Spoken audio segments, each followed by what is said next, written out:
Apología de Sócrates Platón. Yo no sé, atenienses, la impresión que habrá hecho en vosotros el discurso de mis acusadores. Con respecto a mí, confieso que me he desconocido a mí mismo. Tan persuasiva ha sido su manera de decir. Sin embargo, puedo asegurarlo, no han dicho una sola palabra que sea verdad. Pero de todas sus calumnias, la que más me ha sorprendido es la prevención que os han hecho de que estéis muy en guardia para no ser seducidos por mi elocuencia. Porque el no haber temido el mentis vergonzoso que yo les voy a dar en este momento, haciendo ver que no soy elocuente, es el colmo de la impudencia. A menos que no llamen elocuente al que dice la verdad. Si es esto lo que pretenden, confieso que soy un gran orador, pero no lo soy a su manera, porque, repito, no han dicho ni una sola palabra verdadera, y vosotros vais a saber de mi boca la pura verdad, ¿no? Por Júpiter, en una arenga vestida de sentencias brillantes y palabras escogidas, como son los discursos de mis acusadores, sino en un lenguaje sencillo y espontáneo, porque descanso en la confianza de que digo la verdad, y ninguno de vosotros debe esperar otra cosa de mí. No sería propio de mi edad, venir, atenienses, ante vosotros como un joven que hubiese preparado un discurso. Por esta razón, la única gracia, atenienses, que os pido es que cuando veáis que en mi defensa emplee términos y maneras comunes, los mismos de que me he servido cuantas veces he conversado con vosotros en la plaza pública, en las casas de contratación y en los demás sitios en que me habéis visto, no os sorprendáis, ni os irritéis contra mí, porque es esta la primera vez en mi vida que comparezco ante un tribunal de justicia, aunque cuento más de 70 años. Por lo pronto soy extraño al lenguaje que aquí se habla. Y así como si fuese yo un extranjero, me disimularíais que os hablase de la manera y en el lenguaje de mi país. En igual forma exijo de vosotros, y creo justa mi petición, que no hagáis aprecio de mi manera de hablar, buena o mala, y que miréis solamente, con toda la atención posible, si os digo cosas justas o no, porque en esto consiste toda la virtud del juez, como la del orador, en decir la verdad. Es justo que comience por responder a mis primeros acusadores, y por refutar las primeras acusaciones, antes de llegar a las últimas que se han suscitado contra mí. Porque tengo muchos acusadores cerca de vosotros hace muchos años, los cuales nada han dicho que no sea falso. Temo más a estos que a Anito y sus cómplices, aunque sean estos últimos muy elocuentes, pero son aquellos mucho más temibles, por cuanto, compañeros vuestros en su mayor parte desde la infancia, os han dado de mí muy malas noticias, y os han dicho, que hay un cierto Sócrates, hombre sabio que indaga lo que pasa en los cielos y en las entrañas de la tierra y que sabe convertir en buena una mala causa. Los que han sembrado estos falsos rumores son mis más peligrosos acusadores, porque prestándoles oídos, llegan los demás a persuadirse que los hombres que se consagran a tales indagaciones no creen en la existencia de los dioses. Por otra parte, estos acusadores son en gran número, y hace mucho tiempo que están metidos en esta trama. Os han prevenido contra mí en una edad, que ordinariamente es muy crédula, porque erais niños la mayor parte o muy jóvenes cuando me acusaban ante vosotros en plena libertad, sin que el acusado les contradijese, y lo más injusto es que no me es permitido conocer ni nombrar a mis acusadores, a excepción de un cierto autor de comedias. Todos aquellos que por envidia o por malicia os han inoculado todas estas falsedades, y los que, persuadidos ellos mismos, han persuadido a otros, quedan ocultos sin que pueda yo llamarlos ante vosotros ni refutarlos, y por consiguiente, para defenderme, os preciso que yo me bata, como suele decirse, con una sombra, y que ataque y me defienda sin que ningún adversario aparezca. Considerad, atenienses, que yo tengo que habérmelas con dos suertes de acusadores, como os he dicho, los que me están acusando ha mucho tiempo, y los que ahora me citan ante el tribunal, y creedme, os lo suplico, es preciso que yo responda por lo pronto a los primeros, porque son los primeros a quienes habéis oído y han producido en vosotros más profunda impresión. Pues bien, atenienses, es preciso defenderse y arrancar de vuestro espíritu, en tan corto espacio de tiempo, una calumnia envejecida, y que ha echado en vosotros profundas raíces. Desearía con todo mi corazón, que fuese en ventaja vuestra y mía, y que mi apología pudiese servir para mi justificación. Pero yo sé cuán difícil es esto, sin que en este punto pueda hacerme ilusión. Venga lo que los dioses quieran, es preciso obedecer a la ley y defenderse. Remontémonos, pues, al primer origen de la acusación, sobre la que he sido tan desacreditado y que ha dado a Melito confianza para arrastrarme ante el tribunal. ¿Qué decían mis primeros acusadores? Porque es preciso presentar en forma su acusación, como si apareciese escrita y con los juramentos recibidos. Sócrates es un impío,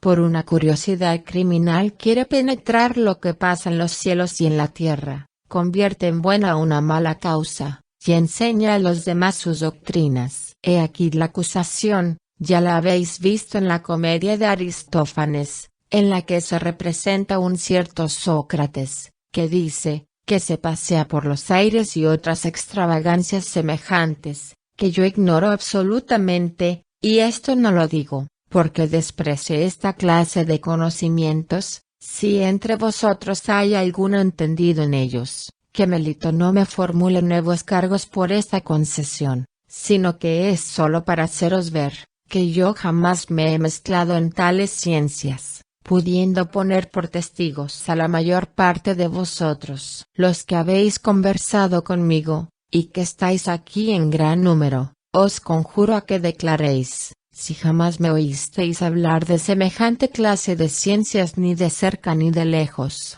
Y por esto conoceréis ciertamente, que en todos esos rumores que se han levantado contra mí, no hay ni una sola palabra de verdad, y si alguna vez habéis oído, que yo me dedicaba a la enseñanza, y que exigía salario, es también otra falsedad, no es porque no tenga por muy bueno el poder instruir a los hombres, como hacen Gorgias de Leoncio, Prodico de Zeus e Hipias de Elea. Estos grandes personajes tienen el maravilloso talento, donde quiera que vayan, de persuadir a los jóvenes a que se unan a ellos, y abandonen a sus conciudadanos, cuando podrían estos ser sus maestros sin costarles un óbolo. Y no solo les pagan la enseñanza, sino que contraen con ellos una deuda de agradecimiento infinito. He oído decir, que vino aquí un hombre de Paros, que es muy hábil, porque habiéndome hallado uno de estos días en casa de Calias hijo de Hipónico, hombre que gasta más con los sofistas que todos los ciudadanos juntos, me dio gana de decirle, hablando de sus dos hijos,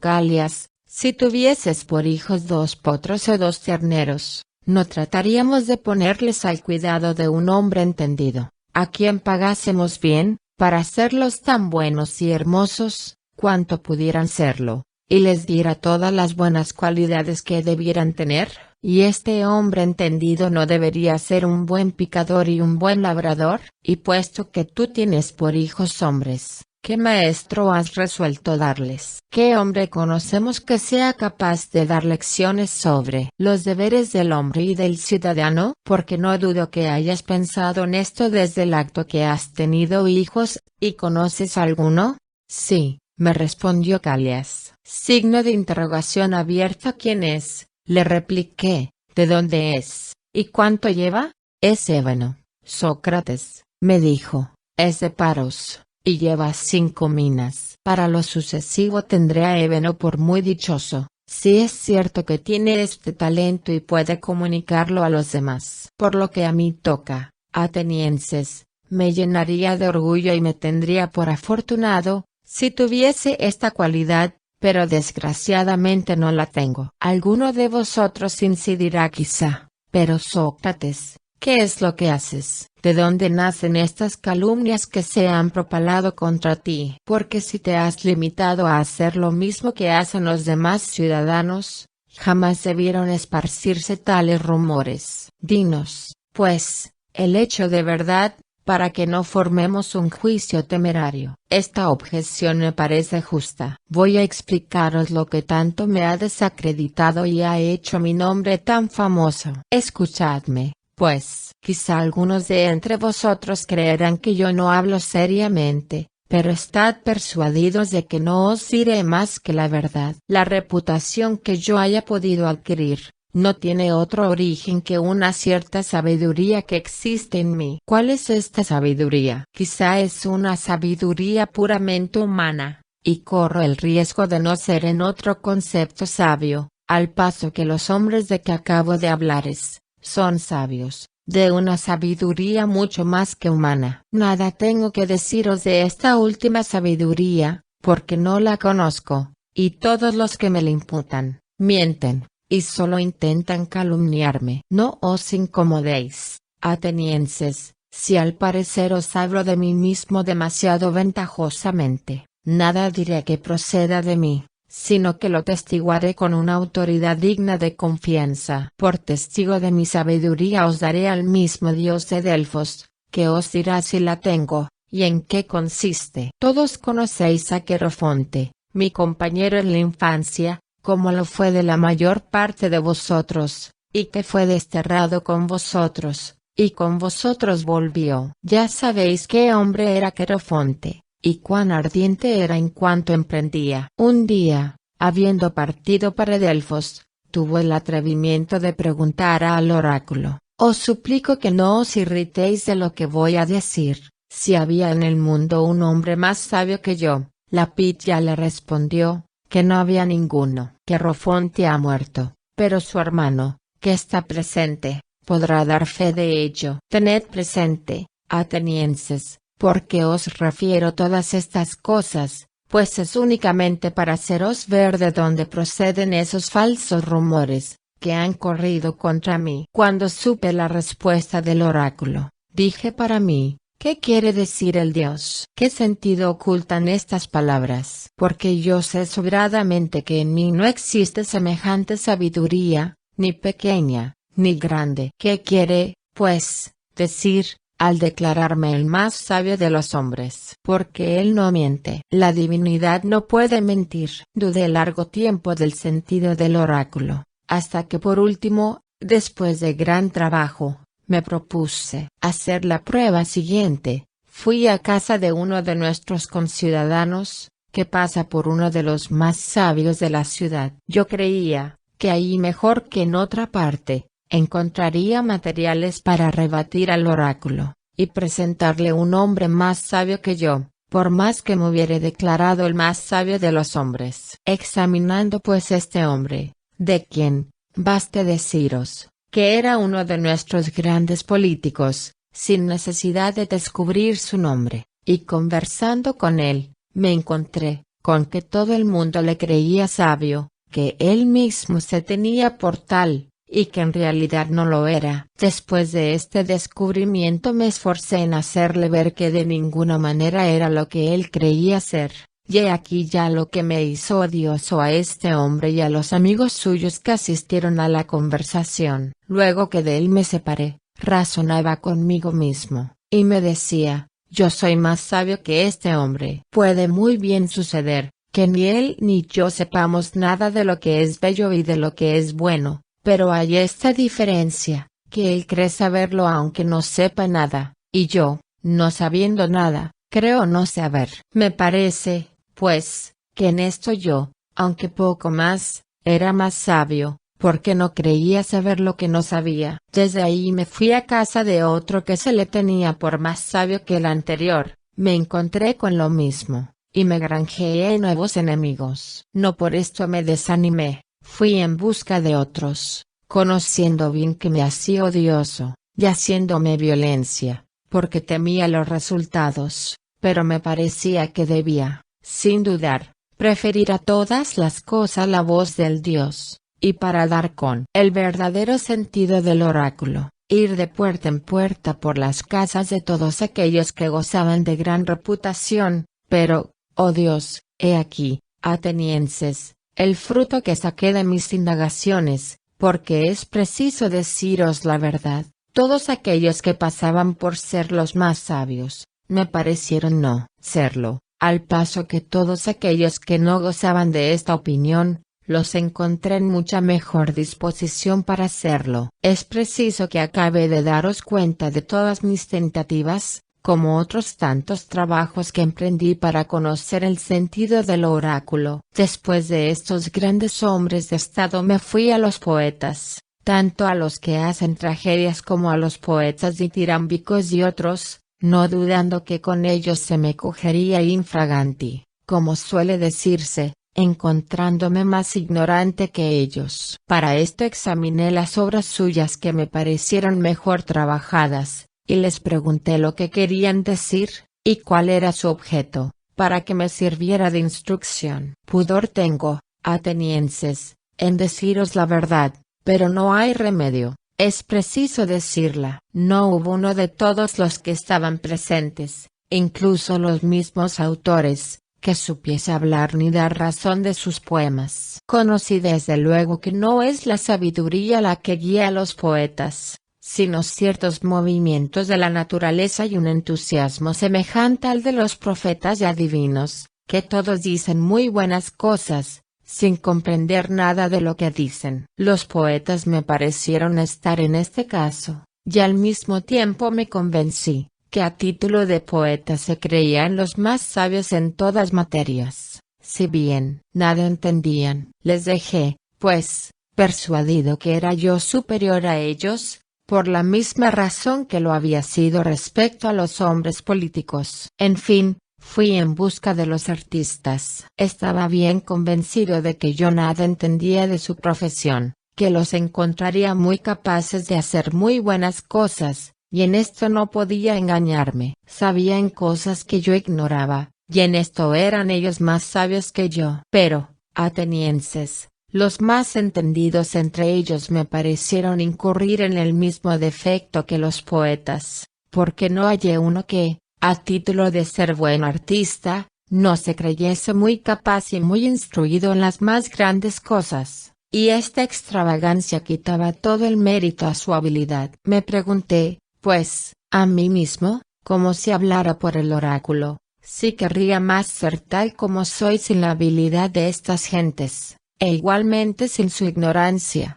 o bien tener la una y la otra y ser como ellos, y me respondí a mí mismo y al oráculo, que era mejor para mí ser como soy. De esta indagación, atenienses, han oído contra mí todos estos odios y estas enemistades peligrosas, que han producido todas las calumnias que sabéis, y me han hecho adquirir el nombre de sabio, porque todos los que me escuchan creen que yo sé todas las cosas sobre las que descubro la ignorancia de los demás. Me parece, atenienses, que solo Dios es el verdadero sabio, y que esto ha querido decir por su oráculo, haciendo entender que toda la sabiduría humana no es gran cosa, o por mejor decir, que no es nada. Y si el oráculo ha nombrado a Sócrates, sin duda se ha valido de mi nombre como un ejemplo, y como si dijese a todos los hombres, el más sabio entre vosotros es aquel que reconoce,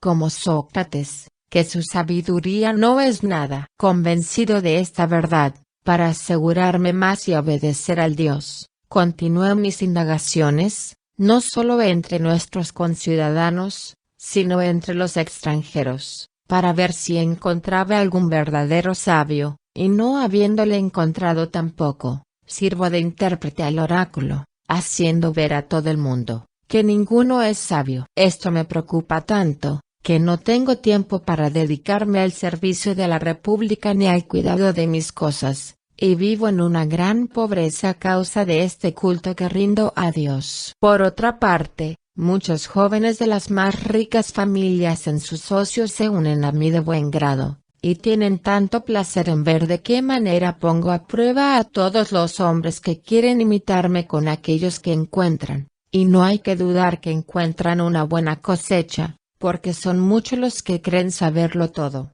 aunque no sepan nada o casi nada. Todos aquellos que ellos convencen de su ignorancia la toman conmigo y no con ellos, y van diciendo que hay un cierto Sócrates que es un malvado y un infame que corrompe a los jóvenes, y cuando se les pregunta qué hace o qué enseña, no tienen que responder, y para disimular su flaqueza se desatan con esos cargos triviales que ordinariamente se dirigen contra los filósofos, que indaga lo que pasa en los cielos y en las entrañas de la tierra, que no cree en los dioses, que hace buenas, las más malas causas, y todo porque no se atreven a decir la verdad, que es que Sócrates los coge infraganti, y descubre que figuran que saben, cuando no saben nada. Intrigantes, activos y numerosos, hablando de mí con plan combinado y con una elocuencia capaz de seducir, a largo tiempo que os soplan al oído todas estas calumnias que han forjado contra mí,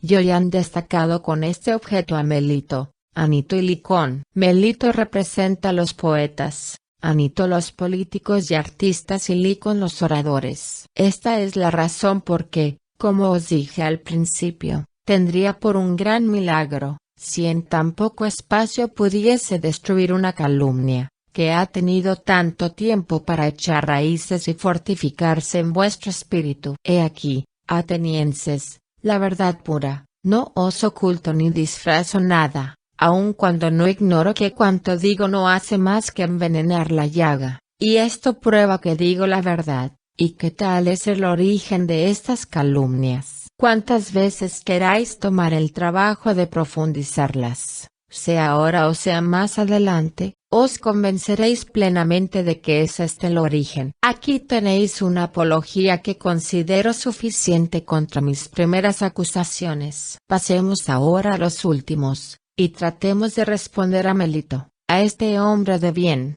tan llevado, si hemos de creerle, por el amor a la patria. Repitamos esta última acusación, como hemos enunciado la primera. Él aquí, poco más o menos, Sócrates es culpable, porque corrompe a los jóvenes, porque no cree en los dioses del Estado, y porque en lugar de estos pone divinidades nuevas bajo el nombre de demonios. He aquí la acusación. La examinaremos punto por punto. Dice que soy culpable porque corrompo la juventud, y yo, atenienses, digo que el culpable es Melito, en cuanto, burlándose de las cosas serias, tiene la particular complacencia de arrastrar a otros ante el tribunal, queriendo figurar que se desvela mucho por cosas por las que jamás ha hecho ni el más pequeño sacrificio. Y voy a probároslo. Ven acá, Melito, dime, ¿ha habido nada que te haya preocupado más que el hacer los jóvenes lo más virtuosos posible? Melito: nada,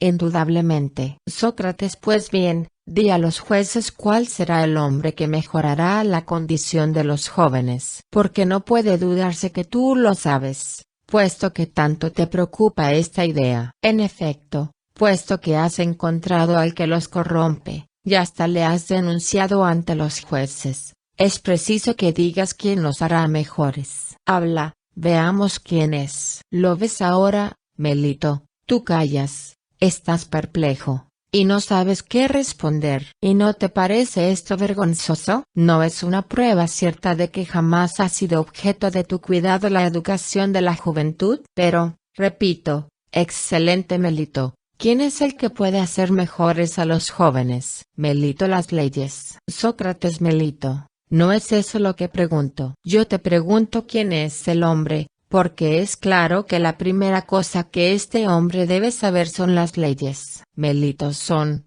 Sócrates, los jueces aquí reunidos. Sócrates: ¿cómo, Melito? ¿Estos jueces son capaces de instruir a los jóvenes y hacerlos mejores? Melito: sí, ciertamente. Sócrates: pero ¿son todos estos jueces, o hay entre ellos unos que pueden y otros que no pueden? Melito: todos pueden. Sócrates: perfectamente, por Juno, nos has dado un buen número de buenos preceptores. Pero pasemos adelante. Estos oyentes que nos escuchan, ¿pueden también hacer los jóvenes mejores, o no pueden? Melito: pueden. Sócrates: ¿Y los senadores? Melito, los senadores lo mismo. Sócrates, pero, mi querido Melito, todos los que vienen a las asambleas del pueblo, ¿corrompen igualmente a los jóvenes o son capaces de hacerlos mejores? Melito, todos son capaces. Sócrates, se sigue de aquí, que todos los atenienses pueden hacer los jóvenes mejores, menos yo, solo yo los corrompo. ¿No es esto lo que dices? Melito, lo mismo. Sócrates, verdaderamente, buena desgracia es la mía. Pero continúa respondiéndome. ¿Te parece que sucederá lo mismo con los caballos? ¿Pueden todos los hombres hacerlos mejores, y que solo uno tenga el secreto de echarlos a perder? ¿O es todo lo contrario lo que sucede? ¿Es uno solo o hay un cierto número de picadores que puedan hacerlos mejores, y el resto de los hombres, si se sirven de ellos, no los echan a perder? ¿No sucede esto mismo con todos los animales? Sí, sin duda, ya convengáis en ello Nito y tú o no convengáis. Porque sería una gran fortuna y gran ventaja para la juventud, que solo hubiese un hombre capaz de corromperla, y que todos los demás la pusiesen en buen camino. Pero tú has probado suficientemente, Melito, que la educación de la juventud no es cosa que te haya quitado el sueño, y tus discursos acreditan claramente, que jamás te has ocupado de lo mismo que motiva tu acusación contra mí. Por otra parte te suplico, por Júpiter, Melito, me respondas a esto. ¿Cuál es mejor, habitar con hombres de bien o habitar con pícaros? Respóndeme, amigo mío, porque mi pregunta no puede ofrecer dificultad. ¿No es cierto que los pícaros causan siempre mal a los que los tratan, y que los hombres de bien producen a los mismos un efecto contrario? Melito, sin duda. Sócrates, ¿hay alguno que prefiera recibir daño de aquellos con quienes trata recibir utilidad? Respóndeme, porque la ley manda que me respondas. ¿Hay alguno que quiera más recibir mal que bien? Melito, no. No hay nadie. Sócrates, pero veamos, cuando me acusas de corromper la juventud y de hacerla más mala, ¿sostienes que lo hago con conocimiento o sin quererlo? Melito, con conocimiento. Sócrates, tú eres joven y yo anciano. ¿Es posible que tu sabiduría supere tanto a la mía, que sabiendo tú que el roce con los malos causa mal, y el roce con los buenos causa bien, me supongas tan ignorante,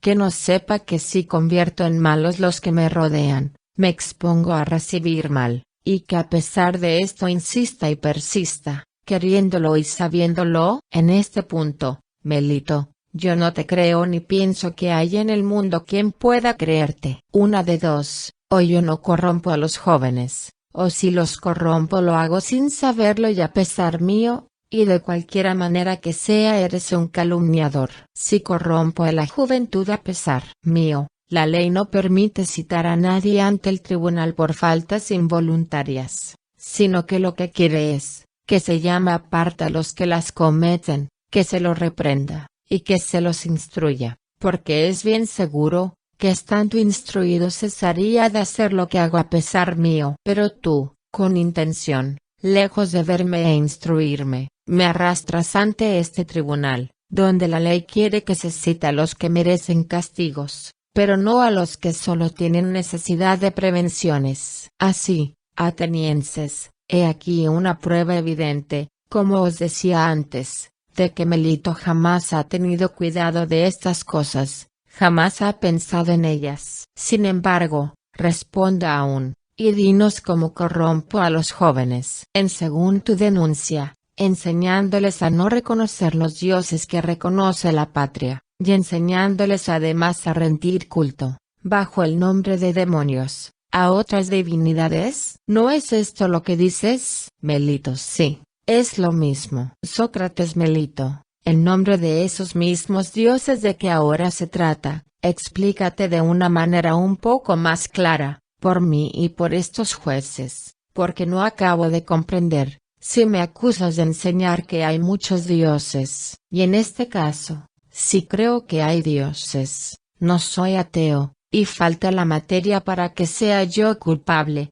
o si estos dioses no son del Estado. ¿Es esto de lo que me acusas? ¿O bien me acusas de que no admito ningún dios, y que enseño a los demás a que no reconozcan ninguno. Melito, te acuso de no reconocer ningún dios. Sócrates, oh maravilloso Melito, ¿por qué dices eso? ¿Qué? ¿Yo no creo como los demás hombres que el sol y la luna son dioses? Melito, no. Por Júpiter, atenienses, no lo cree, porque dice que el sol es una piedra y la luna una tierra. Sócrates, pero tú acusas a Anaxágoras, mi querido Melito. Desprecias los jueces, porque los crees harto ignorantes, puesto que te imaginas que no saben que los libros de Anaxágoras de Clazómenes están llenos de aserciones de esta especie. Por lo demás, ¿qué necesidad tendrían los jóvenes de aprender de mí cosas que podían ir a oír todos los días a la orquesta? Por un dracma lo más. Magnífica ocasión se les presentaba para burlarse de Sócrates.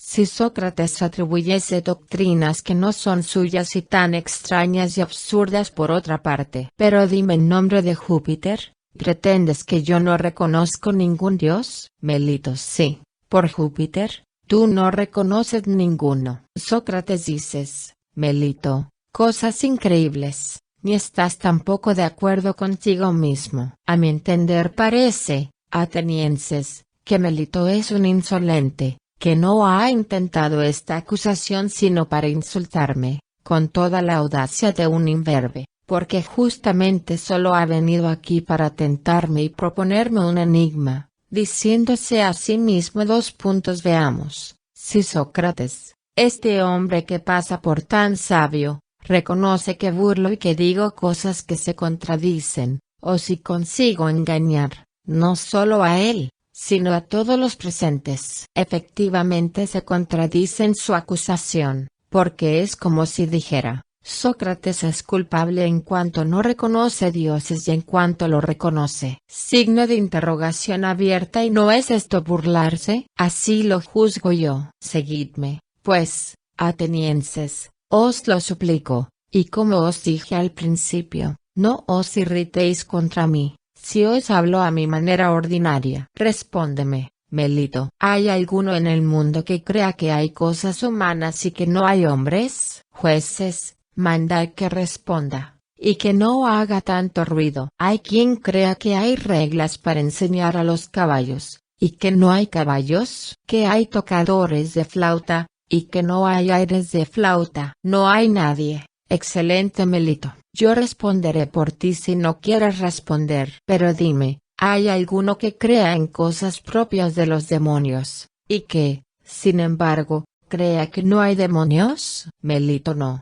sin duda. Sócrates, ¿qué trabajo ha costado arrancarte esta confesión? Al cabo respondes, pero es preciso que los jueces te fuercen a ello. Dices que reconozco y enseño cosas propias de los demonios, ya sean viejas o nuevas. Siempre es cierto por tu voto propio, que yo creo en cosas tocantes a los demonios, y así lo has jurado en tu acusación. Si creo en cosas demoníacas, necesariamente creo en los demonios, ¿no es así? Sí, sin duda, porque tomo tu silencio por un consentimiento. ¿Y estos demonios no estamos convencidos de que son dioses o hijos de dioses? ¿Es así?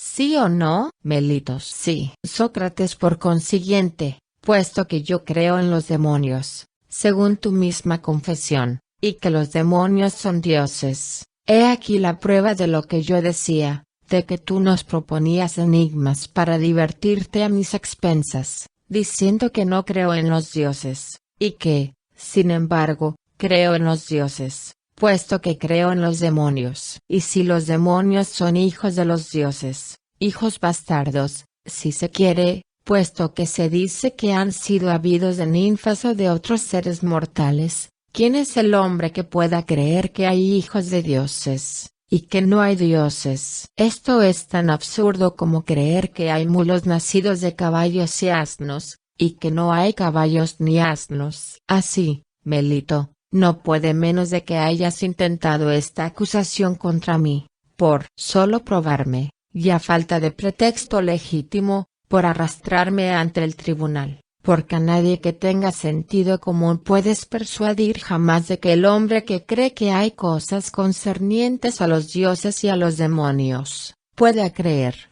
sin embargo, que no hay ni demonios, ni dioses, ni héroes. Esto es absolutamente imposible. Pero no tengo necesidad de extenderme más en mi defensa, atenienses, y lo que acabo de decir basta para hacer ver que no soy culpable, y que la acusación de Melito carece de fundamento. Estad persuadidos, atenienses, de lo que os dije en un principio, de que me he atraído muchos odios, que esta es la verdad, y que lo que me perderá, si sucumbo, no será ni Melito ni Anito, será este odio, esta envidia del pueblo que hace víctimas a tantos hombres de bien, y que harán perecer en lo sucesivo a muchos más, porque no hay que esperar que se satisfagan con el sacrificio solo de mi persona. Quizá me dirá alguno, ¿no tienes remordimiento, Sócrates, en haberte consagrado a un estudio que te pone en este momento en peligro de muerte? A este hombre le daré una respuesta muy decisiva,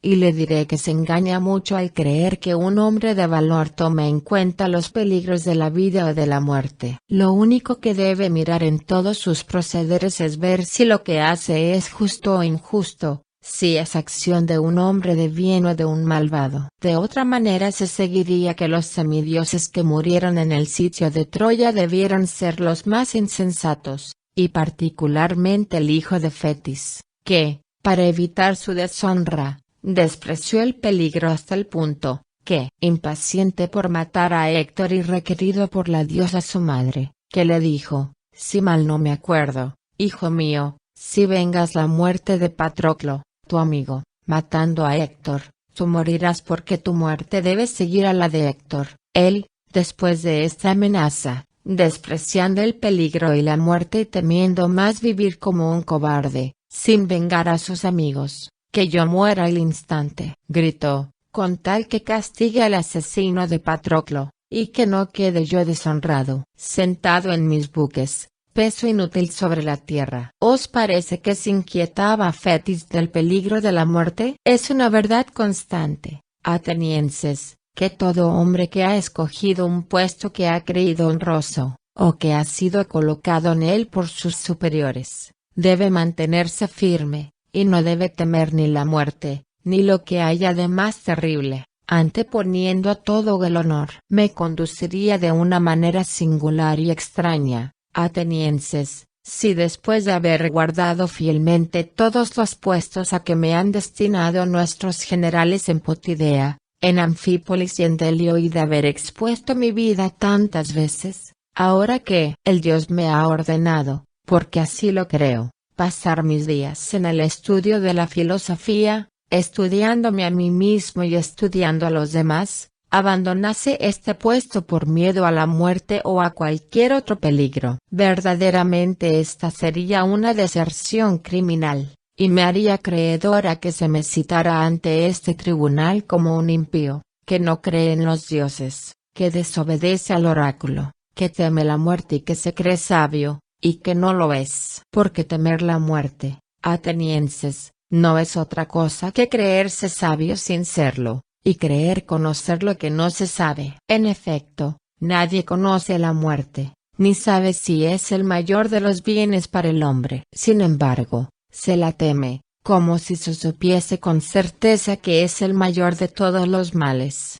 ¿No es una ignorancia vergonzante creer conocer una cosa que no se conoce? Respecto a mí, atenienses, quizás soy en esto muy diferente de todos los demás hombres, y si en algo parezco más sabio que ellos, es porque no sabiendo lo que nos espera más allá de la muerte, digo y sostengo que no lo sé. Lo que sé de cierto es que cometer injusticias y desobedecer al que es mejor y está por cima de nosotros, sea Dios, sea hombre, es lo más criminal y lo más vergonzoso. Por lo mismo yo no temeré ni huiré nunca de males que no conozco y que son quizá verdaderos bienes, pero temeré y huiré siempre de males que sé con certeza que son verdaderos males. Sí, a pesar de las instancias de Anito, quien ha manifestado, con no haberme traído ante el tribunal, o que una vez llamado no podéis vosotros dispensaros de hacerme morir,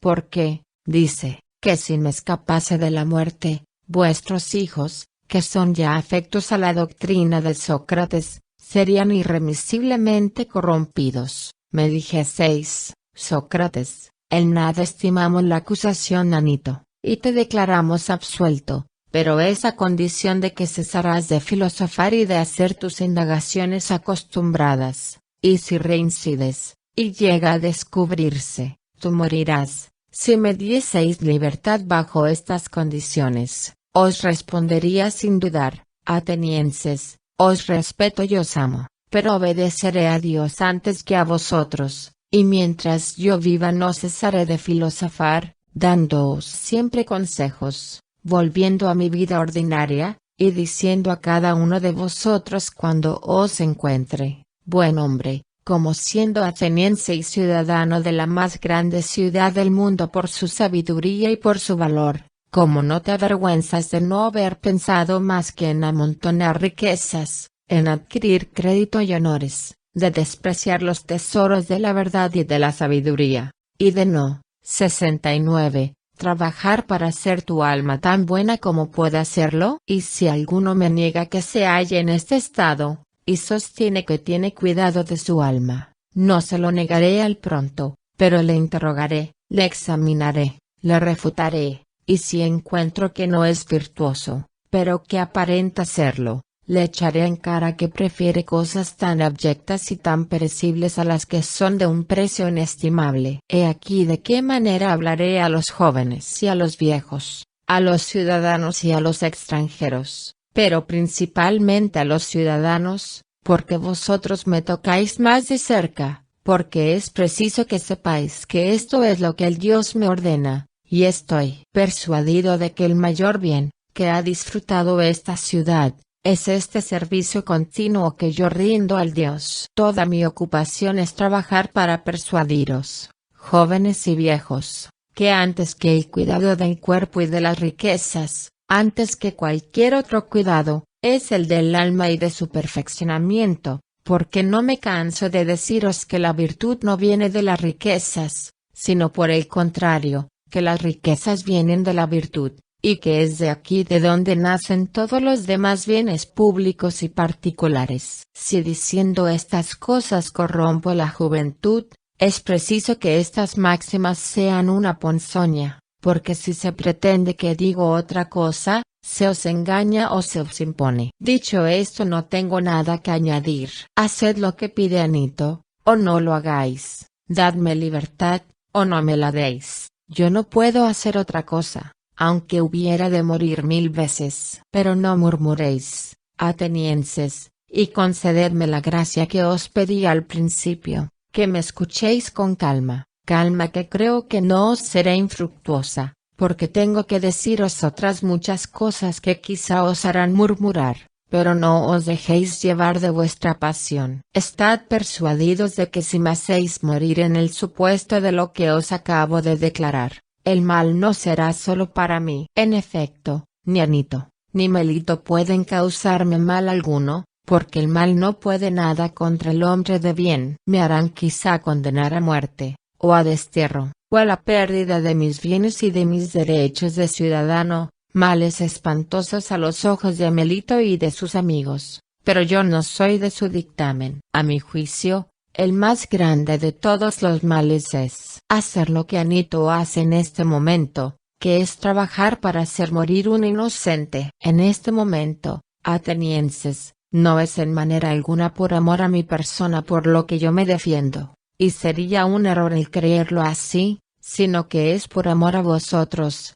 porque condenarme sería ofender al Dios y desconocer el presente que os ha hecho. Muerto yo, atenienses, no encontraréis fácilmente otro ciudadano que el Dios conceda a esta ciudad. La comparación os parecerá quizá ridícula como a un corcel noble y generoso, pero entorpecido por su misma grandeza, y que tiene necesidad de espuela que le excite y despierte. Se me figura que soy yo el que Dios ha escogido para excitaros, para punzaros, para predicaros todos los días, sin abandonaros un solo instante. Bajo mi palabra, atenienses, difícil será que encontréis otro hombre que llene esta misión como yo, y si queréis creerme, me salvaréis la vida. Pero quizá fastidiados y soñolientos desecharéis mi consejo, y entregándoos a la pasión de Anito me condenaréis muy a la ligera. ¿Qué resultará de esto? Que pasaréis el resto de vuestra vida en un adormecimiento profundo,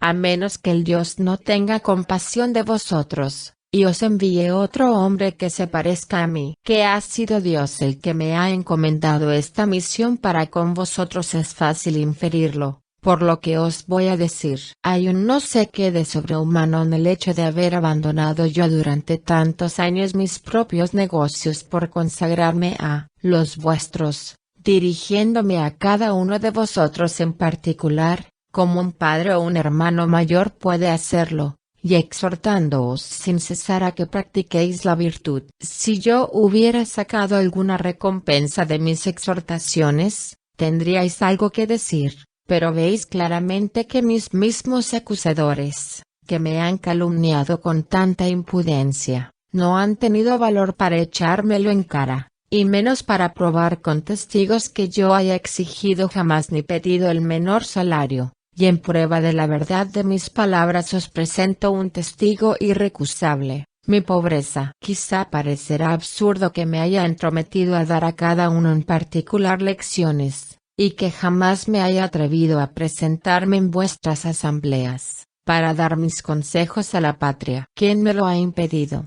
atenienses? Ha sido este demonio familiar, esta voz divina de que tantas veces os he hablado, y que ha servido a Melito para formar donosamente un capítulo de acusación. Este demonio se ha apegado a mí desde mi infancia. Es una voz que no se hace escuchar sino cuando quiere separarme de lo que he resuelto hacer, porque jamás me excita a emprender nada. Ella es la que se me ha opuesto siempre, cuando he querido mezclarme en los negocios de la República, y ha tenido razón, porque a largo tiempo, créanme atenienses, que yo no existiría, si me hubiera mezclado en los negocios públicos, y no hubiera podido hacer las cosas que he hecho en beneficio vuestro y el mío. No os enfadéis, os suplico, si no os oculto nada. Todo hombre que quiera oponerse franca y generosamente a todo un pueblo, sea el vuestro o cualquiera otro, y que se empeñe en evitar que se cometan iniquidades en la República, no lo hará jamás impunemente. Es preciso de toda necesidad, que el que quiere combatir por la justicia, por poco que quiera vivir, sea solo simple particular y no hombre público. Voy a daros pruebas magníficas de esta verdad, no con palabras, sino con otro recurso que estimáis más, con hechos. Oíd lo que a mí mismo me ha sucedido, para que así conozcáis cuán incapaz soy de someterme a nadie yendo contra lo que es justo por temor a la muerte, y como no cediendo nunca, es imposible que deje yo de ser víctima de la injusticia. Os referiré cosas poco agradables, mucho más en boca de un hombre, que tiene que hacer su apología, pero que son muy verdaderas. Ya sabéis, atenienses, que jamás he desempeñado ninguna magistratura, y que tan solo he sido senador. La tribu Antioquida, a la que pertenezco, estaba en turno en el Pritaneo, cuando contra toda ley os empeñasteis en procesar, bajo un contesto, a los 10 generales que no habían enterrado los cuerpos de los ciudadanos muertos en el combate naval de las Arginusas 6, injusticia que reconocéis y de la que os arrepentisteis después. Entonces fui el único senador que se atrevió a ponerse a vosotros para impedir esta violación de las leyes. Protesté contra vuestro decreto, y a pesar de los oradores que se preparaban para denunciarme, a pesar de vuestras amenazas y vuestros gritos, quise más correr este peligro con la ley y la justicia, que consentir con vosotros en tan insigne iniquidad, sin que me arredraran ni las cadenas, ni la muerte. Esto acaeció cuando la ciudad era gobernada por el pueblo, pero después que se estableció la oligarquía, habiéndonos mandado los 30 tiranos a otros 4 y a mí a Tolos, nos dieron la orden de conducir desde Salamina a León el Salaminiano, para hacerle morir, porque daban estas órdenes a muchas personas para comprometer el mayor número de ciudadanos posible en sus iniquidades. Y entonces yo hice ver, no con palabras sino con hechos, que la muerte a mis ojos era nada, permítaseme esta expresión, y que mi único cuidado consistía en no cometer impiedades e injusticias. Todo el poder de estos 30 tiranos, por terrible que fuese, no me intimidó, ni fue bastante para que me manchara con tan impía iniquidad. Cuando salimos de Tolos, los otros 4 fueron a Salamina y condujeron aquí a León, y yo me retiré a mi casa, y no hay que dudar, que mi muerte hubiera seguido a mi desobediencia, si en aquel momento no se hubiera verificado la abolición de aquel gobierno. Existe un gran número de ciudadanos que pueden testimoniar de mi veracidad. ¿Creéis que hubiera yo vivido tantos años si me hubiera mezclado en los negocios de la República, y como hombre de bien hubiera combatido toda clase de intereses bastardos, para dedicarme exclusivamente a defender la justicia? Esperanza vana, atenienses. Ni yo ni ningún otro hubiera podido hacerlo. Pero la única cosa que me he propuesto toda mi vida en público y en particular es no ceder ante nadie, sea quien fuere, contra la justicia, ni ante esos mismos tiranos que mis calumniadores quieren convertir en mis discípulos. Jamás he tenido por oficio el enseñar, y si ha habido algunos jóvenes o ancianos que han tenido deseo de verme a la obra y oír mis conversaciones, no les he negado esta satisfacción, porque como no es mercenario mi oficio, no rehúso el hablar, aun cuando con nada se me retribuye, y estoy dispuesto siempre a espontanearme con ricos y pobres, dándoles toda anchura para que me pregunten, y, si lo prefieren, para que me respondan a las cuestiones que yo suscite. Y si entre ellos hay algunos que se han hecho hombres de bien o pícaros, no hay que alabarme ni reprenderme por ello, porque no soy yo la causa, puesto que jamás he prometido enseñarles nada, y de hecho nada les he enseñado. Y si alguno se alaba de haber recibido lecciones privadas o oído de mí cosas distintas de las que digo públicamente a todo el mundo, estad persuadidos de que no dice la verdad. Ya sabéis, atenienses, porque la mayor parte de las gentes gustan escucharme y conversar detenidamente conmigo. Os he dicho la verdad pura, y es porque tienen singular placer en combatir con gentes que se tienen por sabias y que no lo son, combates que no son desagradables para los que los dirigen. Como os dije antes, es el Dios mismo el que me ha dado esta orden por medio de oráculos, por sueños y por todos los demás medios de que la divinidad puede valerse para hacer saber a los hombres su voluntad. Si lo que digo no fuese cierto, os sería fácil convencerme de ello, porque si yo corrompí a los jóvenes,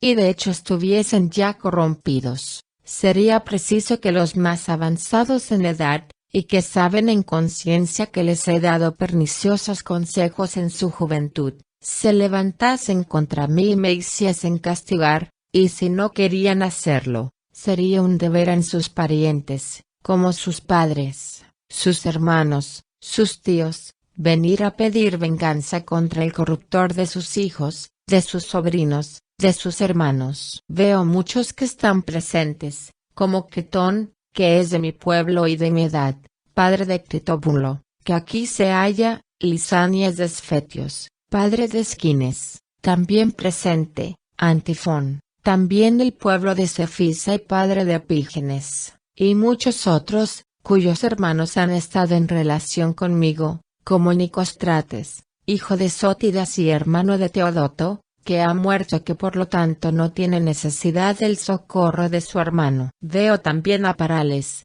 hijo de Demodoco y hermano de Tiages, a Dimanto, hijo de Aristón con su hermano Platón, que tenéis delante, Artodoro, hermano de Apolodoro y muchos más, entre los cuales está obligado Melito a tomar por lo menos 1 o 2 para testigos de su causa. Si no ha pensado en ello, aún es tiempo, yo le permito hacerlo, que diga, pues, si puede, pero no puede. Atenienses, veréis que todos estos están dispuestos a defenderme, a mí que he corrompido y perdido enteramente a sus hijos y hermanos, si hemos de creer a Melito y a Anito. No quiero hacer valer la protección de los que he corrompido, porque podrían tener sus razones para defenderme, pero sus padres, que no he seducido y que tienen ya cierta edad, ¿qué otra razón pueden tener para protegerme más que mi derecho y mi inocencia? No saben que Melito es un hombre engañoso, y que yo no digo más que la verdad. He aquí, atenienses,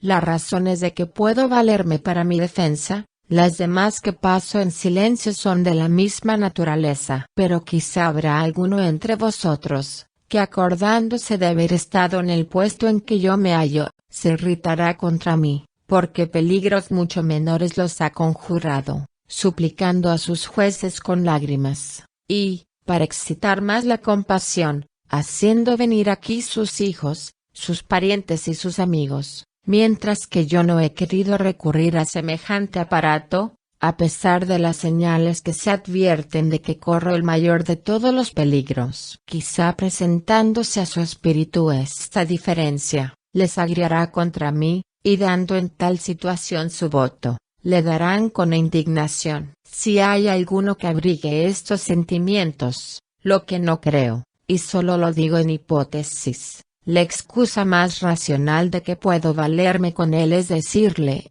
amigo mío, tengo también parientes, porque para servirme de la expresión de Homero, yo no he salido de una encina o de una roca sino que he nacido como los demás hombres. De suerte, atenienses, que tengo parientes y tengo 3 hijos, de los cuales el mayor está en la adolescencia y los otros 2 en la infancia, y, sin embargo, no les haré comparecer aquí para comprometeros a que me absolváis. ¿Por qué no lo haré? No es por una terquedad altanera, ni por desprecio hacia vosotros, y dejo a un lado si miro la muerte con intrepidez o con debilidad, porque esta es otra cuestión, sino que es por vuestro honor y por el de toda la ciudad. No me parece regular ni honesto que vaya yo a emplear esta clase de medios a la edad que tengo y con toda mi reputación verdadera o falsa. Basta que la opinión generalmente recibida sea que Sócrates tiene alguna ventaja sobre la mayor parte de los hombres. Si los que entre vosotros pasan por ser superiores a los demás por su sabiduría, su valor o por cualquiera otra virtud se rebajasen de esta manera, me avergüenzo decirlo,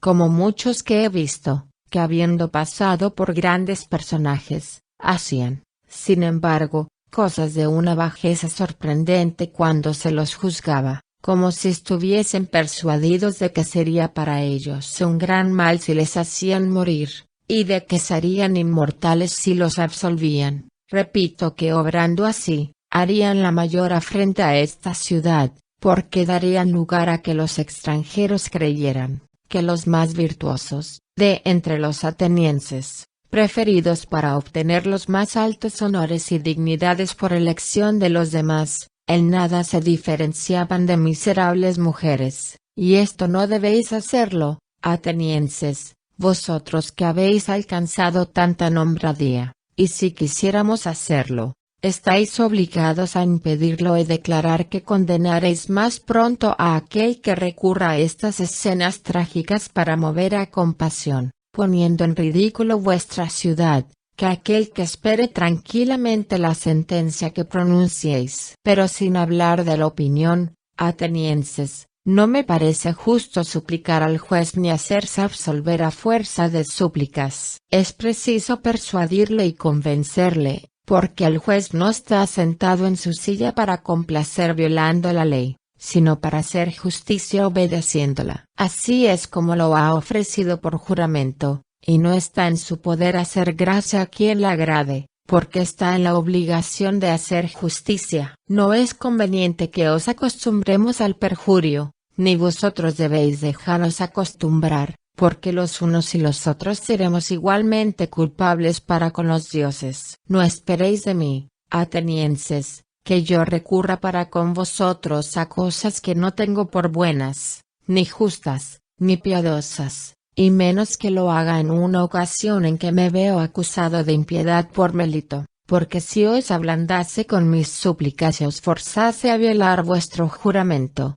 sería evidente que os enseñaría a no creer en los dioses, y, queriendo justificarme, probaría contra mí mismo, que no creo en ellos. Pero es una fortuna, atenienses, que esté yo en esta creencia. Estoy más persuadido de la existencia de Dios que ninguno de mis acusadores, y es tan grande la persuasión, que me entrego a vosotros y al Dios de Delfos, a fin de que me juzguéis como creáis mejor para vosotros y para mí. Terminada la defensa de Sócrates, los jueces, que eran 556, procedieron a la votación y resultaron 281 votos en contra y 275 en favor, y Sócrates, condenado por una mayoría de 6 votos, tomó la palabra y dijo: no creáis, atenienses, que me haya conmovido el fallo que acabáis de pronunciar contra mí, y esto por muchas razones, la principal, porque ya estaba preparado para recibir este golpe. Mucho más sorprendido estoy con el número de votantes en pro y en contra, y no esperaba verme condenado por tan escaso número de votos. Advierto que solo por 3 votos no he sido absuelto. Ahora veo que me he librado de las manos de Melito, y no solo librado, sino que os consta a todos que si Anito y Licón no se hubieran levantado para acusarme, Melito hubiera pagado 6.000 dracmas por no haber obtenido la quinta parte de votos. Melito me juzga digno de muerte, en buen hora. ¿Y yo de qué pena me juzgaré digno? Veréis claramente, atenienses, que yo no escojo más que lo que merezco. ¿Y cuál es? ¿A qué pena, a qué multa voy a condenarme por no haber callado las cosas buenas que aprendí durante toda mi vida? Por haber despreciado lo que los demás buscan con tanto afán, las riquezas, el cuidado de los negocios domésticos, los empleos y las dignidades, por no haber entrado jamás en ninguna cábala, ni en ninguna conjuración, prácticas bastante ordinarias en esta ciudad, por ser conocido como hombre de bien, no queriendo conservar mi vida valiéndome de medios tan indignos. Por otra parte, sabéis que jamás he querido tomar ninguna profesión en la que pudiera trabajar al mismo tiempo en provecho vuestro y en el mío, y que mi único objeto ha sido procuraros a cada uno de vosotros en particular el mayor de todos los bienes, persuadiéndoos a que no atendáis a las cosas que os pertenecen antes que al cuidado de vosotros mismos, para haceros más sabios y más perfectos. Lo mismo que es preciso tener cuidado de la existencia de la República antes de pensar en las cosas que la pertenecen, y así de lo demás. Dicho esto, de que soy digno de un gran bien sin duda, atenienses, si proporcionáis verdaderamente la recompensa al mérito,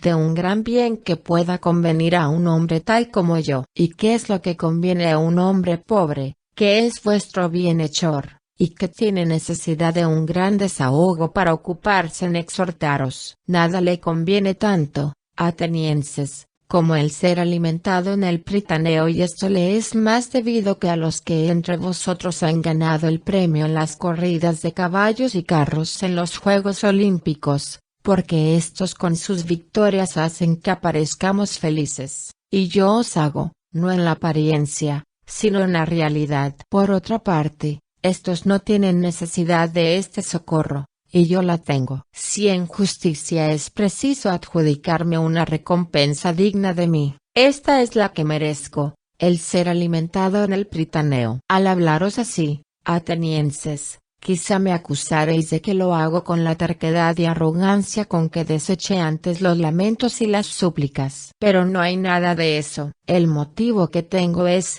atenienses, que abrigo la convicción de no haber hecho jamás el menor daño a nadie queriéndolo y sabiéndolo. No puedo hoy persuadiros de ello, porque el tiempo que me queda es muy corto. Si tuvieseis una ley que ordenase que un juicio de muerte durara muchos días, como se practica en otras partes, y no uno solo, estoy persuadido que os convencería. Pero ¿qué medio hay para destruir tantas calumnias en un tan corto espacio de tiempo? Estando convencidísimo de que no he hecho daño a nadie, ¿cómo he de hacérmelo a mí mismo? Confesando que merezco ser castigado, e imponiéndome a mí mismo una pena que, por no sufrir el suplicio a que me condena Melito, suplicio que verdaderamente no sé si es un bien o un mal, iré yo a escoger alguna de esas penas, que sé con certeza que es un mal, y me condenaré yo mismo a ella. ¿Será quizá una prisión perpetua? ¿Y qué significa vivir siempre yo esclavo de los 11? ¿Será una multa y prisión hasta que la haya pagado? Esto equivale a lo anterior,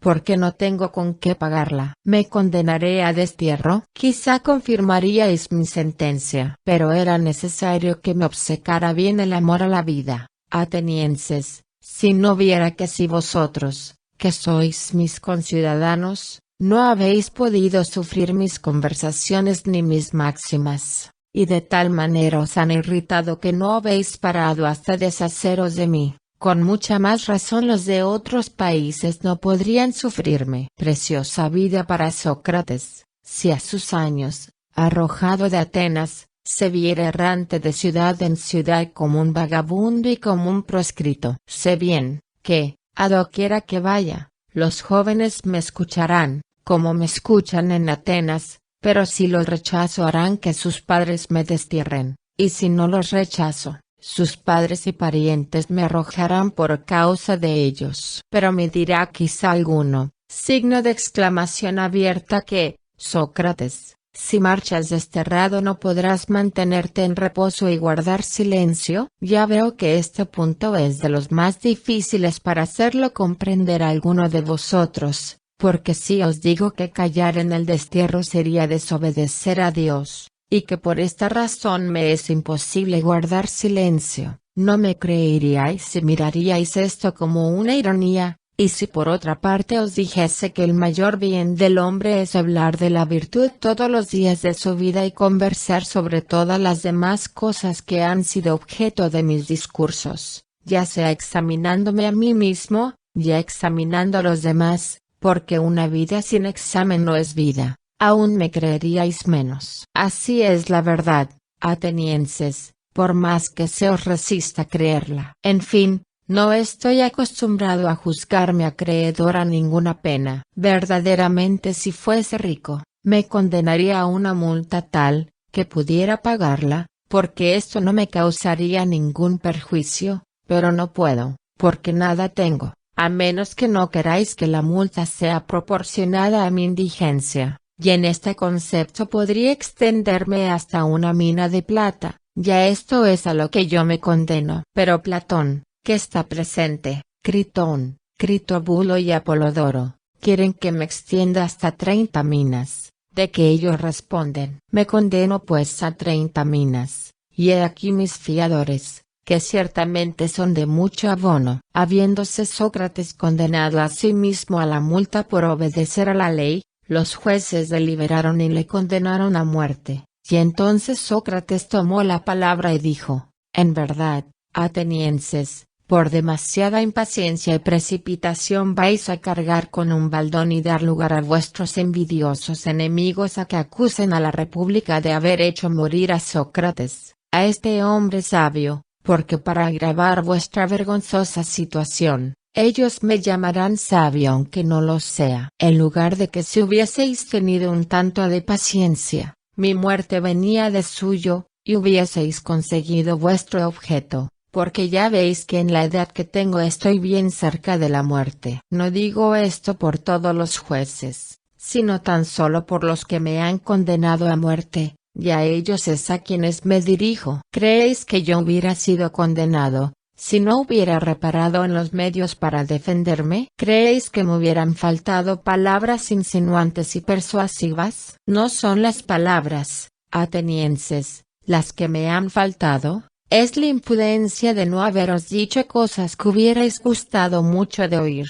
Hubiera sido para vosotros una gran satisfacción haberme visto lamentar, suspirar, llorar, suplicar y cometer todas las demás bajezas que estáis viendo todos los días en los acusados. Pero en medio del peligro, no he creído que debía rebajarme a un hecho tan cobarde y tan vergonzoso. Y después de vuestra sentencia no me arrepiento de no haber cometido esta indignidad, porque quiero más morir después de haberme defendido como me he defendido, que vivir por haberme arrastrado ante vosotros. Ni en los tribunales de justicia, ni en medio de la guerra, debe el hombre honrado salvar su vida por tales medios. Sucede muchas veces en los combates, que se puede salvar la vida muy fácilmente, arrojando las armas y pidiendo cuartel al enemigo, y lo mismo sucede en todos los demás peligros. Hay mil expedientes para evitar la muerte, cuando está uno en posición de poder decirlo todo o hacerlo todo.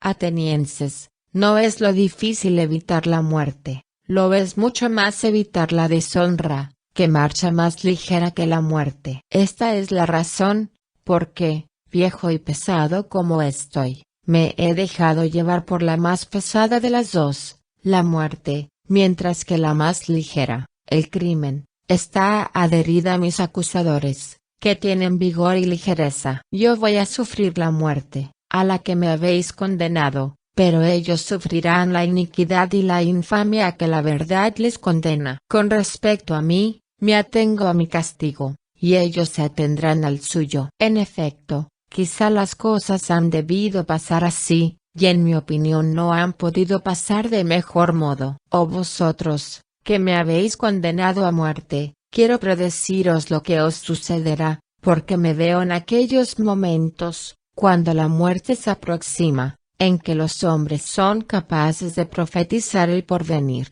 Os lo anuncio, vosotros que me hacéis morir, vuestro castigo no tardará, cuando yo haya muerto, y será, por Júpiter, más cruel que el que me imponéis. En deshaceros de mí, solo habéis intentado descargaros del importuno peso de dar cuenta de vuestra vida, pero os sucederá todo lo contrario, yo os lo predigo. Se levantará contra vosotros y os reprenderá un gran número de personas, que han estado contenidas por mi presencia, aunque vosotros no lo apercibíais, pero después de mi muerte serán tanto más importunos y difíciles de contener, cuanto que son más jóvenes. Y más os irritaréis vosotros, porque si creéis que basta matar a unos para impedir que otros os echen en cara que vivís mal, os engañáis. Esta manera de libertarse de sus censores ni es decente, ni posible. La que es a la vez muy decente y muy fácil es, no cerrar la boca a los hombres,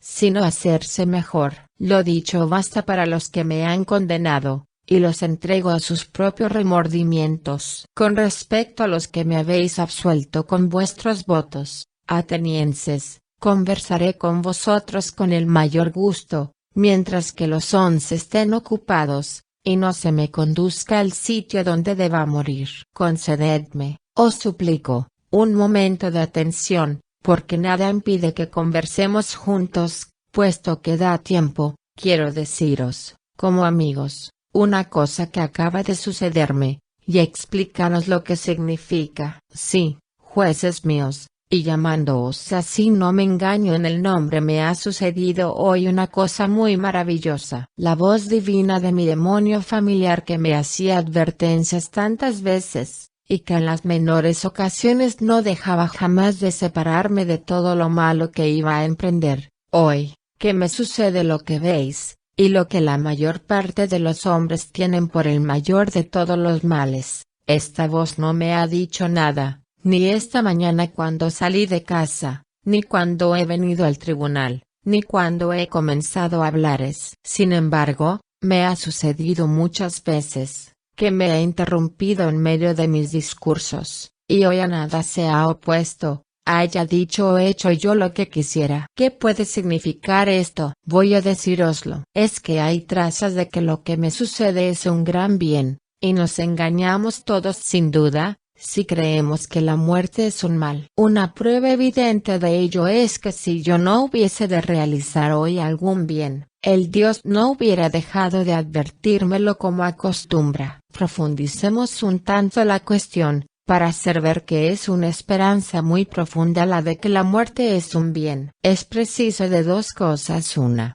o la muerte es un absoluto anonadamiento y una privación de todo sentimiento, o, como se dice, es un tránsito del alma de un lugar a otro. Si es la privación de todo sentimiento, una dormida pacífica que no es turbada por ningún sueño, ¿qué mayor ventaja puede presentar la muerte? Porque si alguno, después de haber pasado una noche muy tranquila sin ninguna inquietud, sin ninguna turbación, sin el menor sueño, la comparase con todos los demás días y con todas las demás noches de su vida, y se le obligase a decir en conciencia cuántos días y noches había pasado que fuesen más felices que aquella noche, estoy persuadido de que no solo un simple particular, sino el mismo gran rey, encontraría bien pocos, y le sería muy fácil contarlos. Si la muerte es una cosa semejante, la llamo con razón un bien, porque entonces el tiempo todo entero no es más que una larga noche. Pero si la muerte es un tránsito de un lugar a otro, y si, según se dice, allá abajo está el paradero de todos los que han vivido, ¿qué mayor bien se puede imaginar, jueces míos? Porque si, al dejar los jueces prevaricadores de este mundo, se encuentran en los infiernos los verdaderos jueces, que se dice que hacen ahí justicia, Mines, Radamanto, Eaco, Triptolemo y todos los demás semidioses que han sido justos durante su vida, ¿no es este el cambio más dichoso? ¿A qué precio no compraríais la felicidad de conversar con Orfeo, Museo, Hesíodo y Homero? Para mí, si es esto verdad, moriría gustoso 1000 veces. ¿Qué transporte de alegría no tendría yo cuando me encontrase con Palamedes, con Afax, hijo de Telamón, y con todos los demás héroes de la antigüedad, que han sido víctimas de la injusticia? Qué placer el poder comparar mis aventuras con las suyas. Pero aún sería un placer infinitamente más grande para mí pasar ahí los días, interrogando y examinando a todos estos personajes, para distinguir los que son verdaderamente sabios de los que creen serlo y no lo son. ¿Hay alguno, jueces míos, que no diese todo lo que tiene en el mundo por examinar al que condujo un numeroso ejército contra Troya? Ulises o Sísifo y tantos otros, hombres y mujeres, cuya conversación y examen serían una felicidad inexplicable. Estos no harían morir a nadie por este examen, porque además de que son más dichosos que nosotros en todas las cosas, gozan de la inmortalidad, si hemos de creer lo que se dice. Esta es la razón, jueces míos, para que nunca perdáis las esperanzas aún después de la tumba, fundados en esta verdad, que no hay ningún mal para el hombre de bien, ni durante su vida, ni después de su muerte, y que los dioses tienen siempre cuidado de cuanto tiene relación con él, porque lo que en este momento me sucede a mí no es obra del azar, y estoy convencido de que el mejor partido para mí es morir desde luego y libertarme así de todos los disgustos de esta vida. He aquí por qué la voz divina nada me ha dicho este día. No tengo ningún resentimiento contra mis acusadores, ni contra los que me han condenado, aun cuando no haya sido su intención hacerme un bien, sino por el contrario hacerme un mal, lo que sería un motivo para quejarme de ellos. Pero solo una gracia tengo que pedirles. Cuando mis hijos sean mayores, os suplico los hostiguéis, los atormentéis, como yo os he atormentado a vosotros, si veis que prefieren las riquezas a la virtud, y que se creen algo cuando no son nada, no dejéis de sacarlos a la vergüenza. Si no se aplican a lo que deben aplicarse, y creen ser lo que no son, porque así es como yo he obrado con vosotros. Si me concedéis esta gracia, lo mismo yo que mis hijos no podremos menos de alabar vuestra justicia. Pero ya es tiempo de que nos retiremos de aquí, yo para morir, vosotros para vivir. Entre vosotros y yo, ¿quién lleva la mejor parte? Esto es lo que nadie sabe, excepto Dios.